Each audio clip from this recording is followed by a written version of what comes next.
I thank the organizers for asking me to be here, and also thank the audience who has shown the spirit to stay till this end. The subject that I'm talking about is the molecule mechanisms that play in when we go for managing the patients who have evolved into a state of castration resistance. I don't see many urologists in the audience, so it may be difficult for you to sort of understand what I'm talking about. I'm talking very, very selectively about castration-resistant prostate cancer cases. In this scenario, when the patient develops this state of castration resistance, there are two ways that you can handle this problem. One is that you can continue to do some kind of a hormonal manipulation, and this is because that although the patients are castration resistant, they have certain degree of androgen within their tumor cells, and they have a huge degree of capability to respond to androgen manipulation. So a whole lot can be done still in the realm of hormone manipulation, but then you have a whole new sect of non-hormone manipulation. I'll take some time upon telling my point about hormonal manipulation, and I'll evolve a basis how the hormone manipulation is possible in castration-resistant situation. And before we understand that, for the sake of people who are here who are not urologists, let's revise for a while what is the molecular mechanism for androgen action in prostate cancer cell or prostate cell. The androgen, which is testosterone converted to dihydrotestosterone, as it enters the prostate cell, it has to first of all find a vehicle on which it can ride. Then the vehicle and the hormone combo has to be in a ready mode, active mode, so that it can show some action. Then it has to reach at the site where it is desired to perform an action, that is the DNA.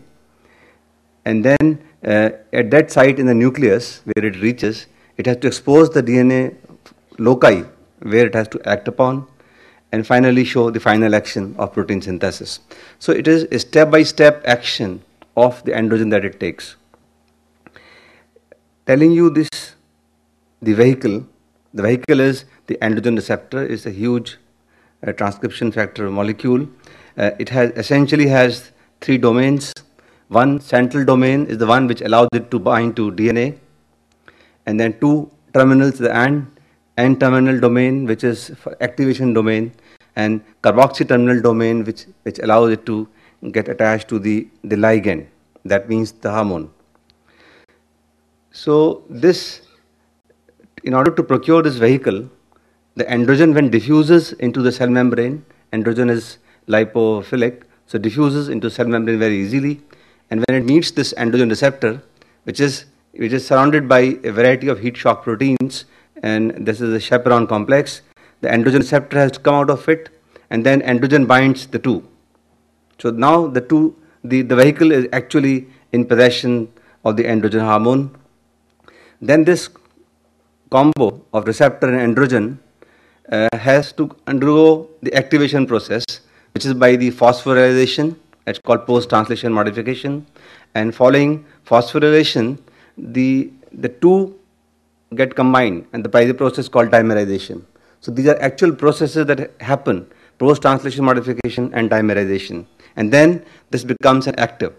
Once this is active combo, it has to enter the nucleus through the nuclear pore.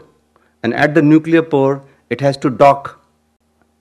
And this docking is facilitated by important 1 and important 2 molecules, and then it enters through the hole to reach inside the nucleus compartment, and then gradually important 1 and important 2 are separated out. So now you have active molecule within the nucleus.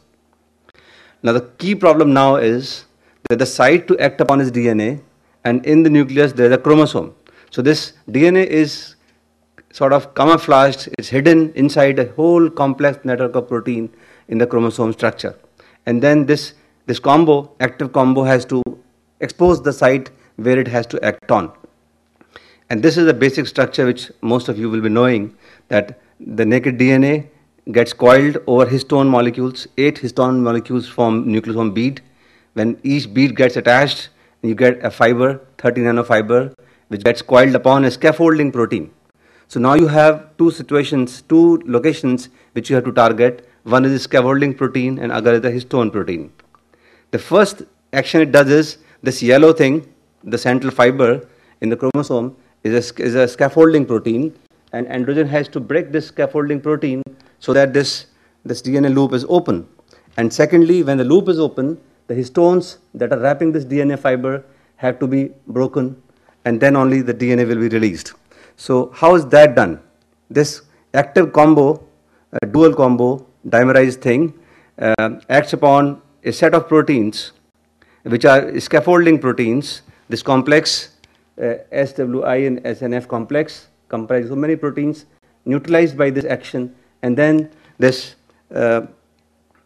fiber is released and exposed, and after that this androgen combo with the help of these coactivators leads to histone deacetylation, histone acetylation, and then finally the DNA loop is exposed. So it's a huge chain of events. The question is, why am I telling you all this? I am telling you all this because it has been now possible to target each single step of androgen receptor function and evolve a molecule which can potentially treat these patients. The final step is that this thing acts on DNA at two places on DNA, promoter element and androgen response element. The promoter element is also called Goldberg-Hagen box, also called Tata box. And what they do, the Tata box tells where the initiation of transcription is to start, while the androgen response element tells how frequently, how many copies to be created. So this is all beautifully controlled thing, and finally you end up in production of secretory proteins or cell proliferation proteins. So now, having known this basic of androgen receptor function, which is this, that from DHT to this to protein function, what goes wrong in a state when castration resistance happens, when human being or the prostate cancer patient is not responsive to castration, what goes wrong? And there are two ways it goes wrong. One way it goes wrong is through the mechanisms of ligand action. This is called ligand dependent mechanisms, and here you have a certain amount of accumulated residual androgen in the prostate cancer cell. It might come from adrenal gland, it might be synthesized within the prostate cancer cell. So you have autocrine function, and then the gene that is coding for androgen receptor gets amplified. On the other side, there are mechanisms which are ligand independent, and the independent ones are that you create androgen receptors which are splice variants. You have mutation in androgen receptor. You can have increased coactivator levels. All these will lead to what? That although the hormonal level is extremely low, but androgen receptors can continue to respond to it one way or the other. And then tumor cell continues to proliferate. So then on that basis, that molecular basis, we've evolved huge approaches. And I'll just summarize before you what approaches have emerged. Most of them are in phase 3 trial, phase 2 trials. In the ligand-dependent scenario, which is acting on residual androgens within the tumor cell, they may come from adrenal or they may be synthesized within the tumor. One way is that you can have an analog of 3D androstenediol, and this drug is called apoptone, something from apoptosis. There is a possibility to inhibit this enzyme which is responsible for synthesis, and we have abiraterone drug. This is FDA approved for use in castration resistance. You can have a combination of inhibition of enzyme for synthesis and antagonistic action of androgen receptor. This is TOC 001, or you can have 1720 lyase inhibitor, and this is TOC 700. So now you have 4 mechanisms and the drugs for each which can reduce the amount of residual androgen within the prostate cancer cell. You can have similarly many ligand independent mechanisms which address to the androgen binding thing. One is the same thing, apoptone, or the drug, very potent drug now evolved. This is antagonist of androgen receptor and also a translocator inhibitor. This is the drug called MDV 3100. Again, approved for use in castration resistance. You can have a drug which will inhibit this enzyme for synthesis as well as antagonize androgen receptors, TOC001. And you can have a drug which will now act not on the ligand terminal of androgen receptor, but on the N terminal of androgen receptor, EP1001. So again, you have set of drugs acting on androgen receptor binding through various molecular mechanisms. Many drugs act on splice variants. Splice variants, MDV 3100 acts on this. Then there are epigenetic modifications. Epigenetic modification means I told you that histones have to be acetylated and DNA has to be methylated to be active. So there are drugs which are hypomethylating agent like azacitidine, and there are drugs which act on androgen mRNA. So there are drugs which are histone deaminase sort of inhibitors, panobinostat. These are drugs now evolved, gone through experimental studies, used on human beings, and trials reports are awaited. Having said that, although the state is castration resistance, lot of it's possible through the hormonal mechanisms. I showed you 8-10 drugs which are effective utilizing hormonal molecular mechanisms. In a non-hormonal sect, chemotherapy is in fashion.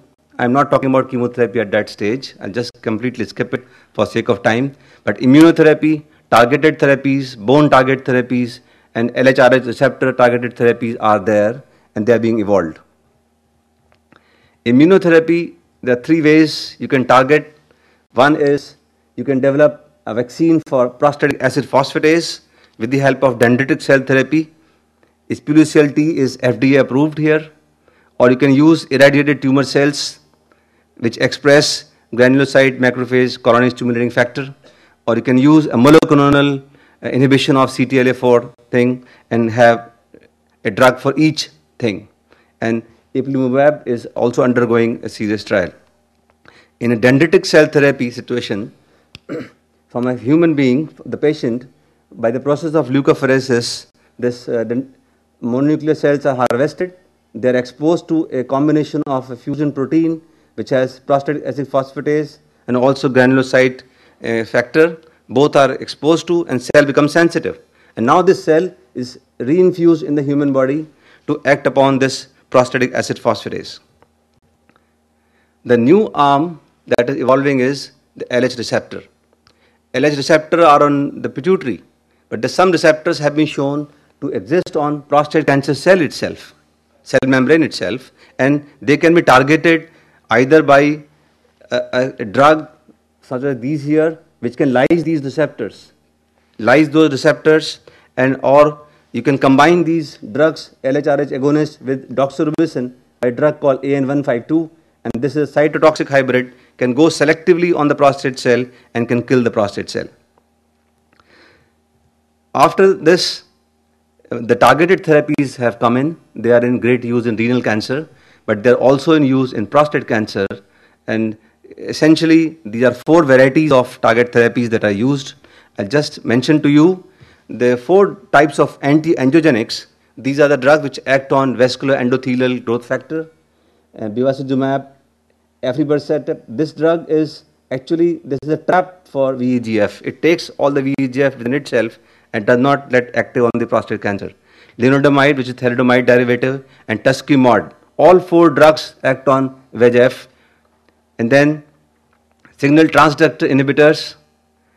And then Dr. Shiv talked about the great thing about this fusion of genes that happens in prostate cancer patients, the oncogene ETS6 and another gene which pair when they fuse, and they express the proteins ERG by the former and TMPRSS2, and then this ERG expression is seen in about more than 50% patients of prostate cancer, and they are said as ETS positive versus ETS negative. And for this, therapies have come in for ER positive patients.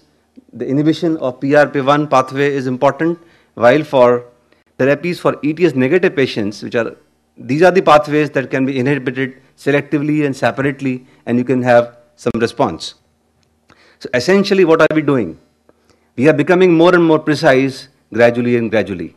But then, our problem today is that there is not yet a method to identify in advance which CRPC patient may benefit most from targeting this pathway, or which specific targets within the pathway deserve the most attention in individualized patient. So then this means we are moving from general treatment towards a personalized medicine in castrate-resistant prostate cancer. What we are doing essentially is we need to separate our CRPC patients by tumor profiling into these ways, whether they express this pathway or underexpress it, overexpress it, and then on that basis, each patient will have an inhibitor which will show a response in that patient. This is the future of the molecular basis of therapy of this group of patients. But finally, simply targeting the overexpressed proteins, as you heard me saying, there are a huge variety of proteins that are overexpressed in this group. Targeting them has been less efficient. There are more side effects, more problems than a specific targeting of mutations actually that derive the bulk of tumor growth. So what then we are moving, we'll probably move to gene therapy, and we'll listen to Dr. Shiv tomorrow about gene therapy and castrate-resistant prostate cancer. Thank you very much for your patient listening.